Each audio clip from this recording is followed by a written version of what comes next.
A vida do homem é uma espécie de escada. O homem é, antes de tudo, feito para contemplar a Deus.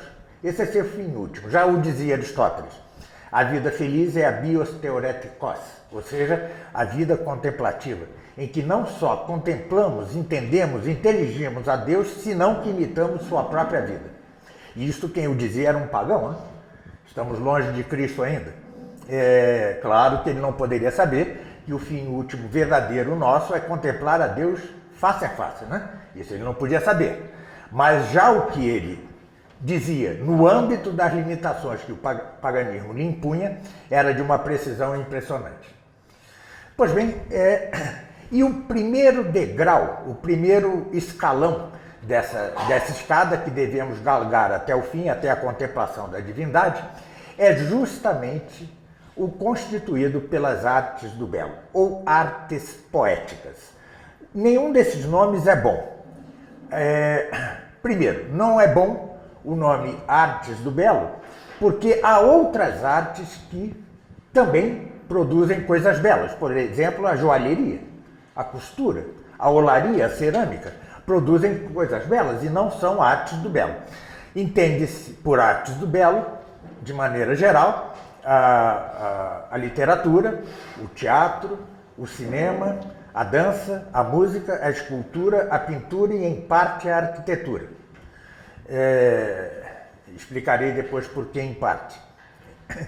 Então, há artes que fazem coisas belas sem ser artes do belo. O outro nome que se lhe poderia dar seria, então, artes poéticas. Mas se eu chamo um livro de artes poéticas, todo mundo entenderia que eu escreveria um livro sobre poesia, tá certo? Então, não há nome preciso. Então optei por Artes do Belo, até para fazer um conta-pronto com um livro já razoavelmente conhecido, publicado pela Realizações, de Etienne Gilson, Introdução às Artes do Belo. Pois bem, já antecipo que meu livro está nos antípodas desse livro, é o oposto dele. Somos antagonistas. Razão por que optei por ter um título parecido, tá certo? Bom, então, antes de começar a falar das artes do belo, diga-se que só o homem é capaz de captar, de aprender, de inteligir o belo. O animal não é. Nós podemos contemplar uma zebra, certo? E gostar dela, não temos nenhum interesse na zebra. Apenas olhá-la com olhos de prazer, de gosto, de apreciação do belo, da beleza. É um belo animal. Quando um leão vê uma zebra, ele não pensa nas listras dela.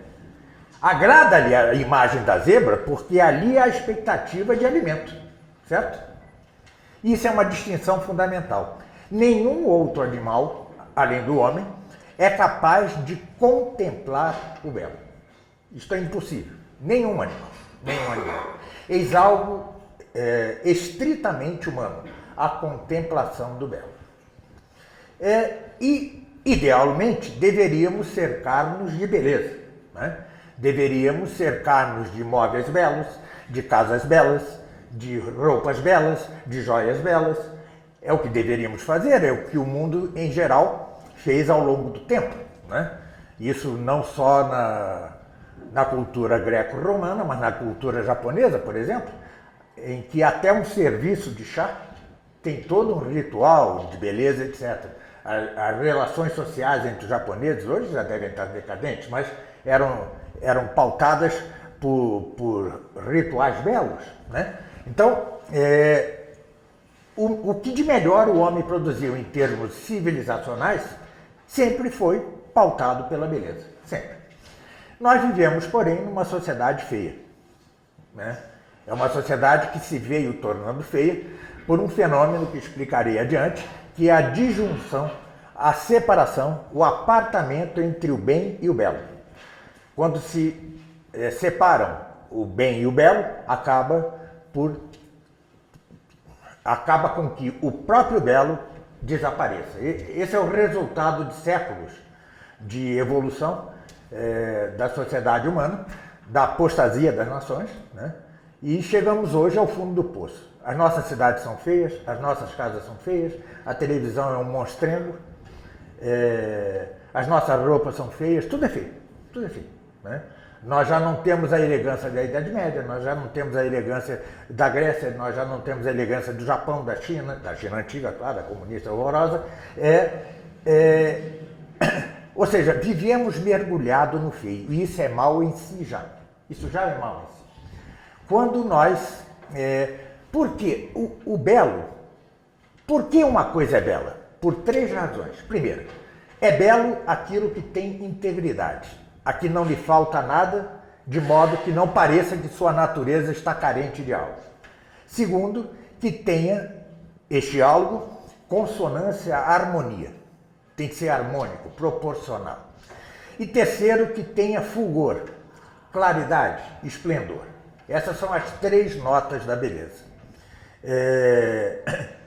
Então, contemplar o belo é contemplar algo que é análogo às virtudes nossas, às virtudes morais e intelectuais. As nossas virtudes também têm integridade, têm consonância, têm harmonia e têm fulgor, refulgem, esplendem, brilham. Pois bem, se, no entanto, estamos desde o nascimento, eu estava contando aqui, brincando, que quando eu era jovenzinho, eu acordava ouvindo a música da Xuxa, né? E ficava assobiando isso o dia inteiro. Como é que você vai formar alguém bem nisso, né? É impossível. Pois bem, então, se nós já nascemos no feio, se o feio entra pelas frestas das venezianas de nossa casa, se o feio entra por esse invasor de lar, esse invasora de lar que é a televisão, a nossa tendência é a não desenvolver virtudes, né? É a nossa tendência. Claro que muitos desenvolvem, aliás, não estaríamos aqui se não tivéssemos desenvolvido algumas, né? Mas há uma queda na possibilidade de desenvolver tanto as virtudes morais ou éticas, como as virtudes intelectuais. O belo é como uma antessala do bem e da verdade. É uma antessala. Pois bem,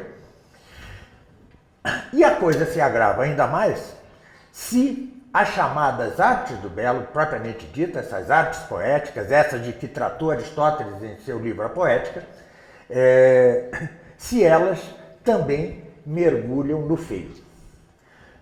Eu vou dar aqui, não posso aprofundá-lo muito, estará devidamente aprofundado nas 500 páginas do livro, das artes do belo, uma definição geral de artes do belo. Poderá parecer complicado, mas eu vou explicá-la na medida do possível, repito, aqui partícula a partícula da definição. As artes do belo produzem obras mimético-significantes e belas para, mediante a expurgação das emoções e indução de sentimentos, fazer o homem propender ao bem e ao verdadeiro. Essa é a definição das artes do belo. Antes de explicar a definição, mostre-se por indução, pela história humana mesma, como isso se concretizou na história humana. Se dermos uma olhadinha na cultura grega, veremos que antes de que eles reaprendessem a pensar cientificamente e refundassem a filosofia, na Jônia, com Tales de Mileto, os gregos viveram muitos séculos das epopeias homéricas, a Ilíada e a Odisseia. As epopeias homéricas, a falta de uma religião verdadeiramente ética ou moral, porque o politeísmo grego era grandemente amoral, foram as epopeias homéricas as que serviram de formadoras da moral grega, sobretudo na aristocracia, mas irradiando-se para o conjunto do povo grego, né? Vejam a importância de 2 poemas, são 2 poemas. Até hoje, nós repetimos coisas que nos vêm de Homero. Por exemplo, a esposa que espera o marido voltar da guerra sem traí-lo, fiando, né? Pois bem, isso é um exemplo que marcou toda uma geração. Não é à toa que se vai ler em Sócrates, em Platão e Aristóteles a necessidade da fidelidade conjugal. Isso muito antes de Cristo. Eles não tinham, ao contrário do que alguns querem fazer crer, contato com os 10 mandamentos. Eles não conheciam. Isso é um blefe contado já há muito tempo. Bom, depois demos um salto e vamos para o Império Romano. Qual é um dos alicerces do Império Romano? É simplesmente outro poema, a Eneida de Virgílio. Né? Como dizia Santo Tomás de Aquino, Virgílio é como um fundador do Império Romano. Né? Com um simples e grande, um belíssimo poema, né? Que aliás parece até que anuncia Cristo e a Virgem. Né? Parece. Santo Tomás cria que sim, o fizesse, mas não tem certeza. Mas seja como for, é um dos fundamentos de nada menos que o Império Romano, sem o qual, aliás, não teria havido cristandade, porque a cristandade ela tem por pressuposto o Império Romano além da filosofia grega. Então veja, as duas coisas que estão pressupostas além do povo judeu para a cristandade, para a vinda de Cristo, duas delas dependeram de obras poéticas. Né? Sempre epopeias, a Ilíada, a Odisseia de Homero e a outra, a Eneida de Virgílio. Demos agora um salto maior e vamos à Idade Média. E o que vemos na Idade Média? Vemos as grandes catedrais ser como museus, entre aspas, de todas as artes, agora com uma finalidade ainda superior àquela da arte homérica ou virgiliana, ou seja, em ordem à salvação das almas. Né? Era dentro das igrejas que havia pinturas magníficas, era dentro da igreja que havia os vitrais, que eram como a Bíblia dos iletrados. Né? Vendo-se os vitrais, via-se toda a história sagrada, mas isto tudo feito com uma beleza ímpar. Né? Quem já pôde ver um vitral em loco, é algo impressionante dessas grandes catedrais. Havia esculturas magníficas, cantava-se ou o gregoriano, ou já a partir do século XIII, com dois compositores parisienses, Perrotin e Leonin, já uma polifonia incipiente. Né? Então, vejam a importância das artes. Né? Eu comecei com que as artes fossem fundamentos das duas principais civilizações pagãs, ou seja, a grega e a romana. E acabo com a civilização cristã, propriamente dita.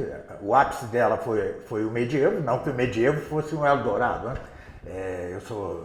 Ponho-me sempre contra a mitificação da Idade Média, mas a Idade Média, sem dúvida alguma, foi o ápice da cristandade.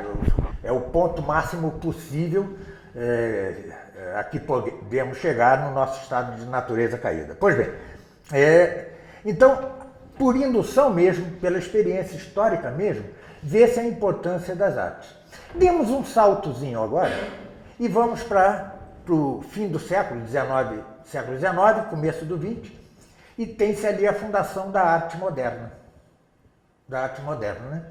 Começa na música o chamado atonalismo, ou seja, a música já não tem tonalidade.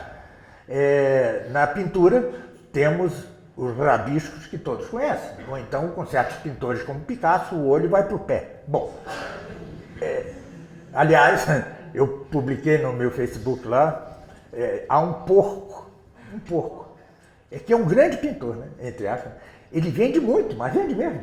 O nome dele é Pig, porco em inglês, Casso. Pig Casso, né? Treinaram-no, ensinaram-no a pegar os pincéis e fazer um rabisco lá. Pois, isso não está muito distante da chamada arte moderna. Isso não está muito distante. O grande historiador da filosofia italiano, Giovanni Reale, chama a esta arte, entre aspas, diluição das formas. Né? Diluição das formas. Claro, se o olho vai para o pé, a forma dilui-se.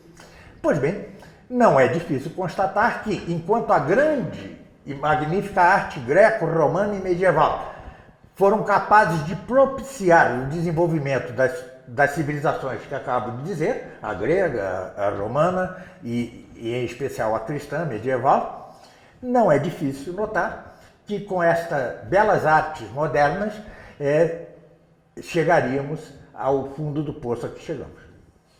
O que nós estamos vivendo hoje, claro, entendam bem, Hitler, por exemplo, tinha ótimo gosto, muito bom gosto artístico. Então não basta as artes, né? Não bastam as artes. É preciso muito mais que as artes para forjar um caráter, uma personalidade. O que estou dizendo é que sem elas, dificilmente se chega a este ponto. E se isso é projetado em escala maciça, em escala civilizacional, tem-se exatamente o fim da civilização, que é o que nós estamos vivendo. Hoje, em que a arte não é arte, em que o feio nos invade a casa, em que estamos parados vocês chamam como farol, no sinal lá, e chega um carro ao lado com um funk a milhões de decibéis, não é difícil notar que hoje o homem já nem quer ser homem, né? No outro dia eu vi uma reportagem, um rapaz que quis ser elfo. Então fez operação plástica, ficou a orelha, né? Já há pessoas que viram répteis, né? A pessoa nasce homem, quer tornar-se mulher, nasce mulher, quer tornar-se homem. Isto é, em parte, mas parte considerável, resultante da feiura que nos cercou e da feiura que tomou conta das próprias artes, né? Não se galga aquele primeiro degrau da escada que leva ao cume das possibilidades humanas, então muito dificilmente, se não é a graça de Deus, se não são esforços pessoais, muito dificilmente superamos a mediocridade reinante, a feiura reinante. Pois bem, então isso é por indução. Onde houve boa arte, houve civilização. Onde não houve, como não há hoje em dia, tem-se nada de civilização. Nós já não temos. O que nós vivemos hoje não é uma civilização, em sentido estrito. É uma reunião amorfa de homens, de pessoas. Pois bem, então vamos explicar aquela definiçãozinha que eu dei. Repito-a a modo de memorização. As artes do belo são aquelas que produzem formas miméticos significantes e belas para, mediante expurgação de emoções e indução de sentimentos, fazer propender ao bem e ao verdadeiro e afastar-se do mal e do falso. Certo? Essa é a definição global das artes. Então vamos parte por parte. O que quer dizer mimético? Dilo Aristóteles em sua Poética. As artes do belo são miméticas porque imitam. Vem de mimesis, grego, né? Mimese em português. Mimética porque imitam ações, paixões e caracteres. São essas três coisas. E isso, cada uma dessas artes, mesmo aquelas que eu já referi, mesmo a arquitetura, são capazes de imitar, né? Por exemplo, quando entramos numa catedral gótica, qual é a nossa sensação? Que estamos ascendendo aos céus, certo? Se entramos numa catedral barroca, aquelas cúpulas internas com aqueles desenhos de céu, Deus, anjos, os bem-aventurados, os santos, nos fazem ter ascensão ao céu. É isso mesmo, né? A arquitetura cristã, a melhor arquitetura cristã, nos imita a ação moral de ascensão aos céus, certo? É uma imitação, né? E todas as artes o fazem. Algumas temporalmente no tempo e outras como que congeladas no tempo. É o caso da pintura e da escultura, né? Aqui em São Paulo, na Pinacoteca aqui de São Paulo, tem um belo quadro de Almeida Júnior, um pintor brasileiro, chamado Saudade. Não sei se vocês já viram, né? É belíssimo, realmente belíssimo. Veja, a imagem está parada, né? Você não tem movimento. E, no entanto, descreva aquele quadro. Ela está chorando porque tem saudade. Ou seja, é uma imitação de ação, ainda que esteja congelada no tempo. Pois bem, então mimético é isso. Imita ações, paixões e caracteres. E quanto mais profunda for a coisa que é imitada, mais profunda tende a ser a arte. Há artes rasas, superficiais, outras mais profundas, né? Bom, significantes. Por quê? Se eu quero referir-me a vocês aqui, nessa palestra, a paixão de Cristo, certo? Então, como eu significarei aqui para vocês a paixão de Cristo? Assim, a paixão de Cristo, certo? São as palavras. Estamos no âmbito da linguagem, estamos no âmbito da gramática.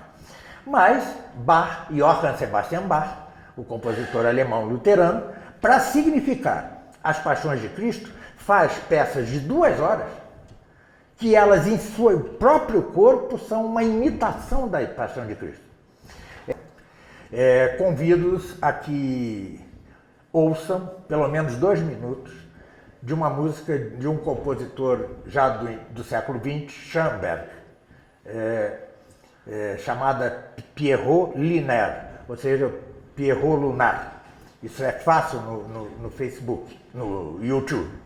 E ali, se vocês aguentarem mais de 5 minutos ouvindo, isso significará que vocês são capazes de alto grau de heroísmo, né? Virtude heróica, né? Aguentar mais que 5 minutos de Pierrot Lunaire. Pois bem, o que é feio não pode ser, porque, repita-se, a beleza, ela é um análogo das nossas virtudes morais e intelectuais. Se algo é feio, ela é um análogo de quê? De nossos vícios e paixões desordenadas. E, exatamente, a arte feia conduz a isso mesmo, a que nos aferremos, a que nos fintemos em nossas próprias paixões e vícios. Bom, agora o finalzinho da definição. Para que, mediante expurgação das emoções. O que quer dizer isso? Dizia Aristóteles na Poética que a tragédia grega expurgava as emoções e infundia compaixão e terror. Terror de quê? Do mal. Compaixão de quê? Pelo sofrimento alheio. Então, expurgam-se, purificam-se as emoções de modo que só tenhamos boas emoções e que essas boas emoções, em vez de obstar, propiciem o desenvolvimento das virtudes intelectuais e morais mais altas. Tá? Bom, e indução de sentimento. Quando Johann Sebastian Bach compõe uma de suas paixões, ele já põe anexo certo sentimento, certa estimação com respeito àquilo que ele vai significar. Para, enfim, este é o fim último das artes do belo, para fazer o homem propender ao bem e à verdade mediante o belo e afastar-se do mal e do falso mediante o horrendo. Mas atenção, este horrendo tem de ser belo. Quem já viu portas românicas, de igrejas românicas, em que há cenas terríveis de inferno, né? É horrendo. O inferno é o horrendo por excelência. E, no entanto, está feito com integridade, consonância ou harmonia e claridade. Ou seja, mantém as notas do belo, mesmo ao expressar o horrendo. Tá? Bom, feita essa definição, passemos a insistir naquilo que já foi dito. A importância destas artes como primeiro escalão da nossa ascensão ao ápice da humanidade. Pois bem, dou-lhes um exemplo doméstico. Eu disse que não ia falar da vida privada, vou falar. Eu, apesar da idade, tenho um filho, meu único filho de 13 anos, né? Ele nunca viu televisão. Nunca viu. E hoje tem horror a ela, graças a Deus. E desde a barriga da mãe que ele ouve Mozart, Bach, os melhores compositores. Pois bem, não que ele vá ser um grande músico, não leva jeito. Ele é tão bom na música como no futebol, ou seja, o horror. Mas ele sabe apreciar a boa música. Ele já não suporta uma música. Então, não é que eu esteja cantando vitória, consegui educar bem meu filho, não. Eu apenas lancei os pressupostos, tá certo? Agora vem toda a coisa subsequente, que implica estudo, etc.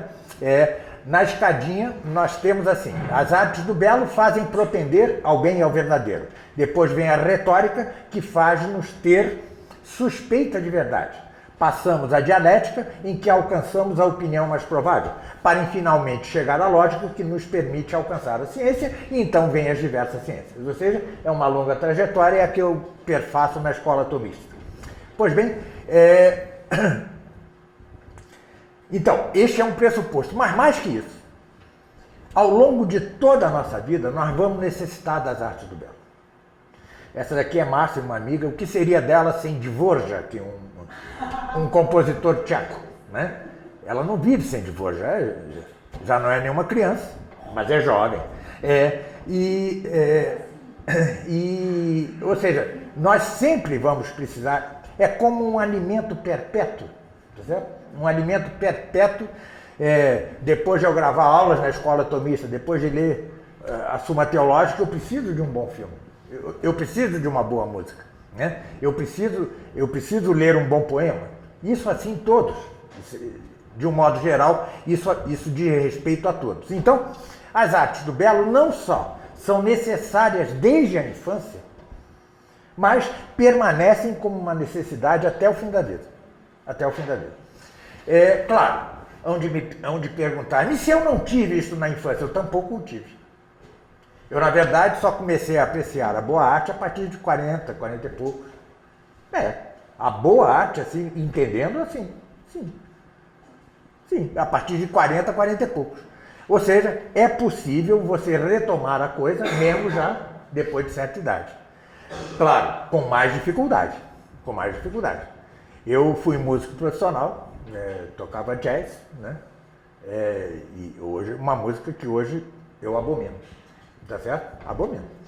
É uma música ou sensual, ou se trata do free jazz, é música atonal, é música que faz um mal tremendo à alma. Então, tive de superar. Então, como eu costumo dizer, eu tenho um amigo no Rio que é um psicólogo tomista, o Dr. Rafael de Abreu. Ele, no tratamento das doenças da alma, nas doenças psíquicas, ele passa por 4 etapas. A primeira etapa é a detecção das paixões desordenadas ou vícios da alma. A segunda é pôr a inteligência no centro da personalidade. No centro. O próximo passo é saber lidar com a dor. E, finalmente, o mais importante é o desenvolvimento das virtudes opostas àqueles vícios que foram detectados no início. Pois bem, com as artes trata-se do mesmo. Nós todos adquirimos vícios ao longo da vida, paixões desordenadas com relação a uma arte, porque somos bombardeados por ela. Então trata-se de, no final de um percurso, desenvolver a virtude de saber apreciar as boas artes do belo. As boas artes, por si só, são incapazes de constituir uma civilização. O que digo é que muito dificilmente uma civilização se constitui sem esse pressuposto, né? Voltemos a dar uma viagem no tempo, uma viagem na história. Olhemos para o Antigo Egito, que foi uma civilização, né? A arte estava presente ali, sem dúvida alguma. É uma arte, de certo modo, estranha hoje, mas não deixa de ser arte. Se formos para o Extremo Oriente, China e Japão, a mesma coisa. Se formos para a Índia, também na Índia. O povo de Israel, eu não sei bem se tinha arte no sentido que eu estou falando, mas é claro que as escrituras supriam grandemente. Isso porque, conquanto elas não sejam artes, no sentido que eu estou dizendo, elas se valem de recursos da arte, né? Quantos livros da Bíblia são escritos em versos belíssimos, né? Os Salmos, por exemplo, né? São escritos em versos belíssimos. Então, de algum modo, conquanto não fosse arte do belo, mas revelação, não confundamos. Aliás, é um erro dizer que a Bíblia está na camada do poético. Não está na camada do poético. A Bíblia é revelada. O poético é inferior até a ciência, quanto mais a revelação. Mas Deus, em sua sabedoria, obviamente, fez a sua revelação de modo poético. Isto mesmo no Novo Testamento, o prefácio de João é poético. Tá certo? É poético. Poético não no sentido que eu estou dizendo, mas poético porque se vale de recursos poéticos, né? Depois Grécia e Roma, né? Outra vez, civilizações pujantes dentro das suas dificuldades pagãs, né? Depois, o Império Romano se cristianiza, né? Após Constantino. E o que nós vemos? Nós vemos o cristianismo nasceu sob dupla humildade. A primeira humildade é diante da revelação, né? A cristandade. A primeira humildade é diante da revelação. E a segunda é diante da sabedoria natural, filosófica e poética da cultura greco-romana. né? Assim que se cristianiza o Império Romano, o que fazem os cristãos? Aproveitam os templos pagãos gregos e vão tornando-os igreja. E enquanto fazem, vão desenvolvendo um estilo próprio, ali mesmo sob o Império Romano. Mas concedamos que ainda não é a pureza da arte cristã. Foi preciso que o Império Romano caísse, foi preciso que houvesse a translação do Império para o Império de Carlos Magno, foi preciso que houvesse as invasões bárbaras, foi preciso que houvesse a agudeza de espírito de Santo Agostinho, que diz, em vez de chorarmos a queda do Império Romano, evangelizemos os bárbaros. Essa foi a grande percepção de Agostinho nessa virada civilizacional. E, pois bem, é dos bárbaros cristianizados que vai nascer a arte mais puramente cristã, tá certo? Já Carlos Magno, no Império Carolíngio, se cerca dos melhores escultores, pintores, músicos da época, já ele, né? Infelizmente, seus filhos fazem com que o Império se desfaça, o Império Carolíngio. Há novas invasões bárbaras, a formação dos feudos e tal, mas pouco a pouco vai havendo um conjunto de renascimentos cristãos. E o primeiro estilo arquitetônico, por exemplo, é o românico. O que é o românico? Se olham as igrejas românicas, elas são como fortes, como feudos. Elas são fechadas, parecem fortalezas, né? Fortalezas. É a primeira manifestação. É uma maneira de a arte cristã dizer respeito a seu tempo, porque era, com efeito, um tempo de defesa diante dos bárbaros. Na música, nós logo teremos o gregoriano. O gregoriano, que foi a música organizada por Santo Alberto, ou por São Gregório Magno, né? Teve influências bizantinas, teve influências do chamado canto velho romano, teve influências da música árabe, teve influências da música judaica, teve influências da música greco-romana, e, no entanto, nós perdemos esses fios. Nós já vemos como que, por milagre, surgir o canto gregoriano. Não é milagre, mas é como se fosse, porque não temos dados históricos. Pois bem, a arquitetura vai mudando com o próprio desenvolvimento das cidades e com o fim progressivo do feudalismo, né? Até que atingimos o estilo gótico. O estilo gótico é muito impressionante. Quem já entrou numa igreja gótica sabe, nós aqui no Brasil só temos neogótico, salvo engano, não temos o gótico puro. Há catedrais góticas de 160 metros de pé direito. Ou seja, vocês imaginam a sensação que é estar dentro dela, né? Tá certo? Exatamente, é uma sensação de ascensão. Se vocês virem a arquitetura gótica, ela é toda esguia, né? Enquanto a arquitetura românica eram como os fortes, eram sólidos, robustos, o gótico são esguios. E, paralelo a isso, vai desenvolvendo-se a pintura. A pintura e as esculturas. Se virmos também as esculturas nas igrejas góticas, elas também são esguias.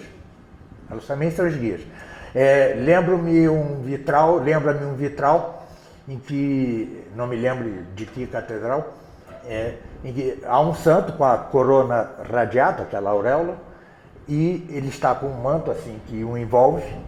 Ele tem um pé plantado na terra, outro fazendo assim, e ele aponta para o céu. Exatamente toda a direção da arte gótica, tá certo? Está plantada na terra, mas sempre ascendendo ao céu. Não é isso?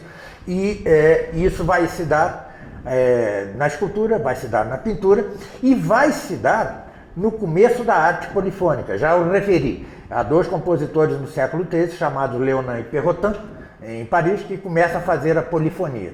A polifonia são várias vozes cantando melodias diferentes ao mesmo tempo, né?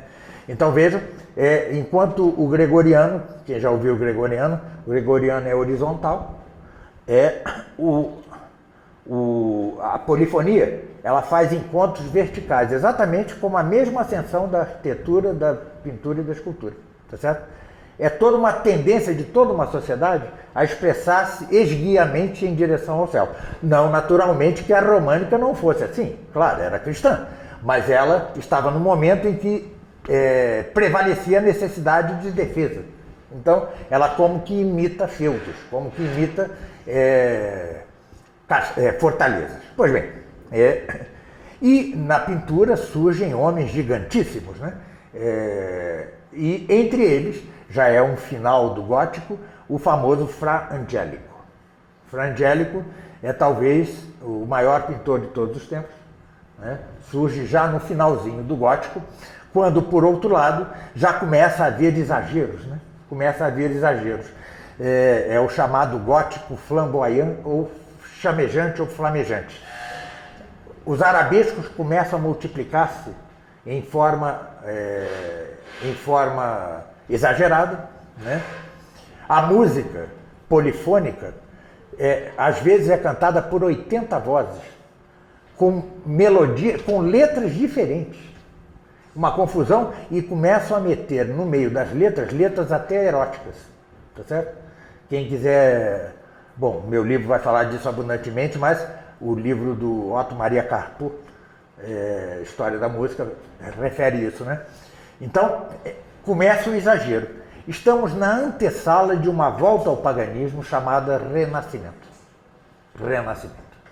O Renascimento é a primeira ruptura com a arte, com a civilização, com o pensamento e com a arte medieval. E como isso se manifesta na arte? Antes de tudo, pelo nu. O nu entra, volta, aquele nu que tinha acabado com a arte greco-romana, volta o nu, mais ou menos erótico, mais ou menos sensual, né?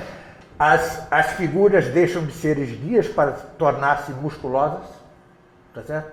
Musculosas, bem terra, bem carnais, né? E os temas voltam a ser pagãos.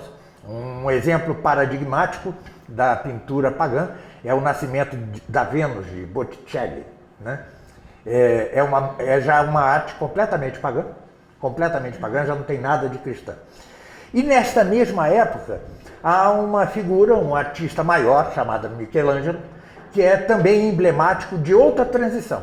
Ele começa por ser perfeitamente um renascentista. Por exemplo, ele esculpe a estátua de Davi, o personagem bíblico. A personagem bíblica é com um nu altamente sensual, altamente inconveniente para a coisa, né? Ele, quando chega à velhice, porém, fez obras magníficas. Quem viu Moisés, já viram Moisés de Michelangelo? É uma coisa impressionante, né? Aliás, ele tem 2 chifres, né? Então já disseram lá coisas bobagens de chifre. Não. É porque ele planejava, segundo a tradição, a tradução de São Jerônimo da Bíblia, né? Ele pôs que Moisés desceu do Monte Sinai com 2 chifres de luz. Então, ele pretendia que a estátua ficasse muito erguida, de modo que o observador visse de baixo e a luz incidisse sobre aquele chifre e parecesse mesmo raio de luz, né? Tá certo? Porque ele voltou, ele viu a Deus por essência, ainda que brevemente, no Monte Sinai, então ele voltou luminoso. Lembre-se da Bíblia. Pois bem, ele fez obras magníficas, fez a Pietà, a famosa Pietà, mas quando já estava mal, doentinho, estava com uma doença reumatoide muito grave, já com as mãos meio retorcidas, ele escreve um poema que é uma espécie de autocrítica de tudo quanto ele tinha feito. E disse que havia transformado a arte em seu ídolo e monarca. Lamentava-se da vida devassa que ele havia levado e sabia que agora a única coisa que nos traz paz na alma é aquele abraço aberto na cruz por Deus mesmo. Tá certo? É uma espécie de autocrítica e a partir daí suas obras se tornam altamente espirituais, pouquíssimo carnais. Um exemplo que lhes recomendo, tudo isso está aí no Google, você acha? É a chamada Pietà de Firenze, né? Ou seja, de Florença. É magnífico, é ele mesmo descendo Cristo, né? E já não há nenhuma sensualidade aí. Bom, na verdade, Michelangelo é uma figura de transição. Por quê? Porque ele é de antes e depois do Concílio de Trento. O Concílio de Trento propicia o surgimento da atividade jesuítica e, com isso, de uma nova arte que recupera, de algum modo, a pureza da arte cristã, que é o barroco. O que é Michelangelo? É um artista da transição entre o Renascimento e o barroco. Tá? Então, O barroco, o que é o barroco? O barroco nada mais é que a mesma arte renascentista, no entanto, coberta por planejamentos ou drapejamentos. Ou seja, é o nu coberto. Certo? E isto é resultante da atividade jesuítica. Né? O nu, ou seja, o barroco aproveitou os avanços técnicos, progressos técnicos do Renascimento, deixando de lado, porém, seu aspecto moral nefasto. E cobre com planejamentos o nu renascentista. Né? O barroco já nos é mais conhecido. Né? Eu não conheço a igreja de São Bento aqui de São Paulo, nunca entrei. Mas quem já entrou na igreja de São Bento do Rio de Janeiro sabe o que é o barroco na arquitetura. Né?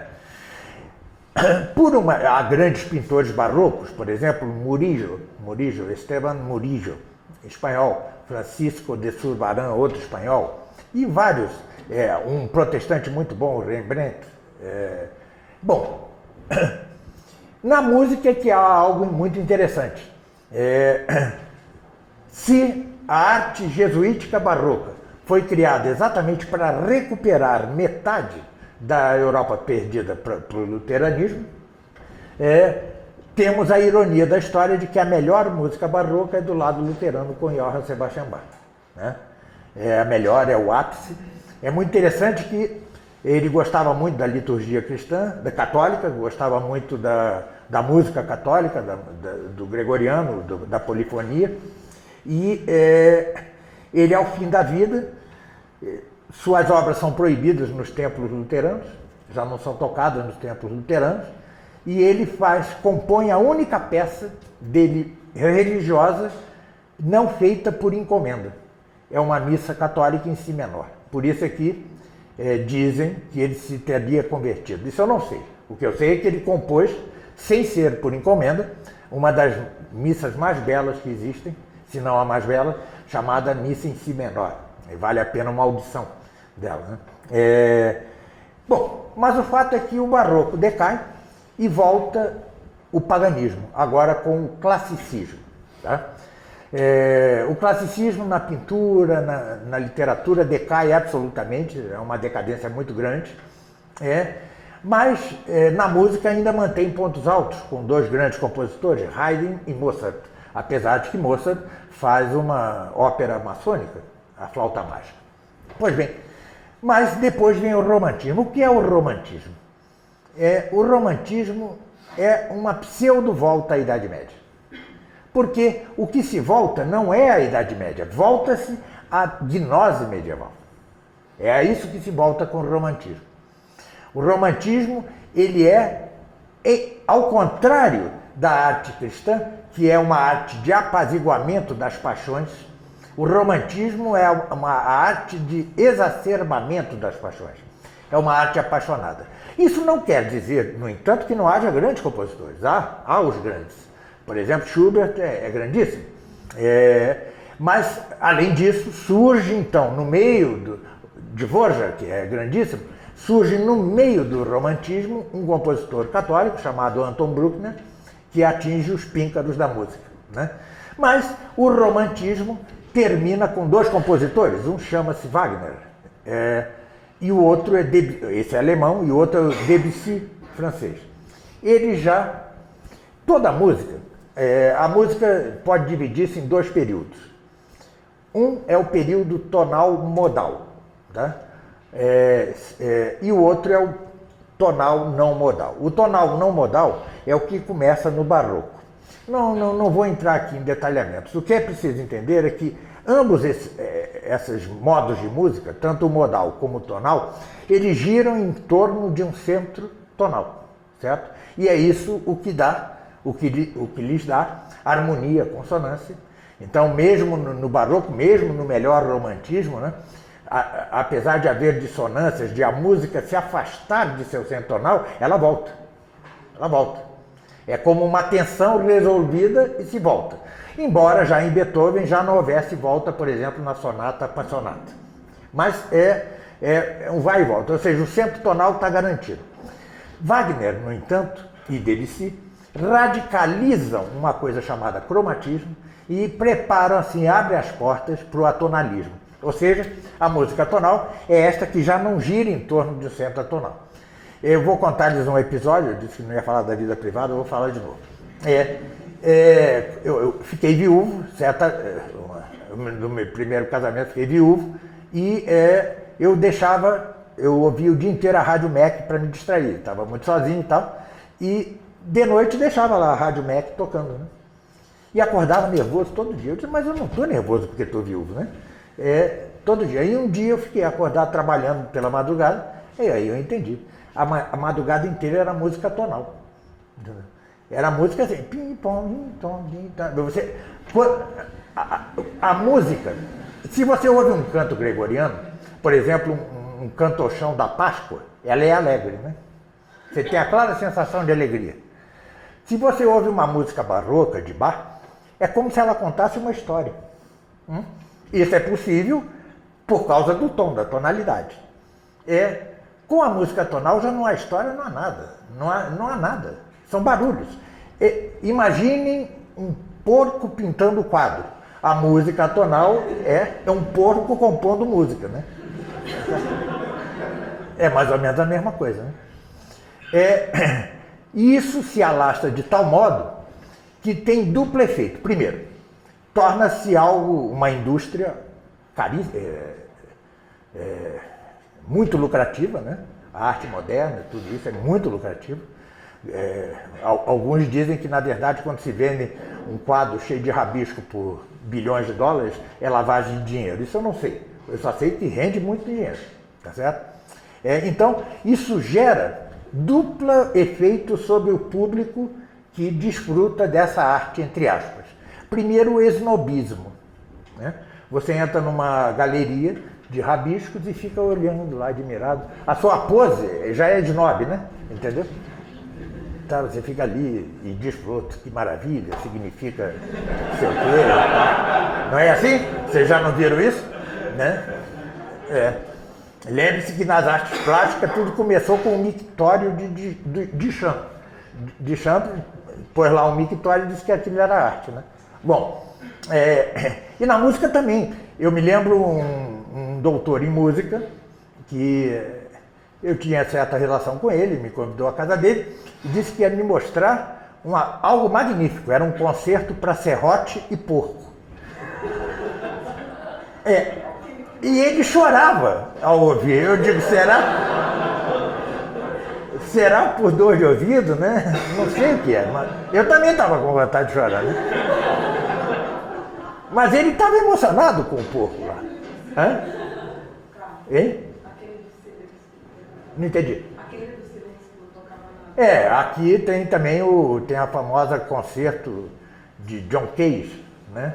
Ele levanta assim, ele se senta ao piano, levanta as mãos e fica 5 minutos sem tocar nada. Ao final todo mundo aplaude efusivamente, né? Ou seja, vale tudo, né? Vale tudo. Então um dos efeitos é o esnobismo, porque você realmente aplaudir uma coisa dessa, ou é snob ou é aquele segundo efeito, a estupidificação. Não há meio termo, não é? Ou é puro snobismo, ou é estupidificação. Não há meio termo. Desde o século XX que o homem cismou que ia inventar coisas que a humanidade nunca conheceu. Entre elas a feiura na arte, né?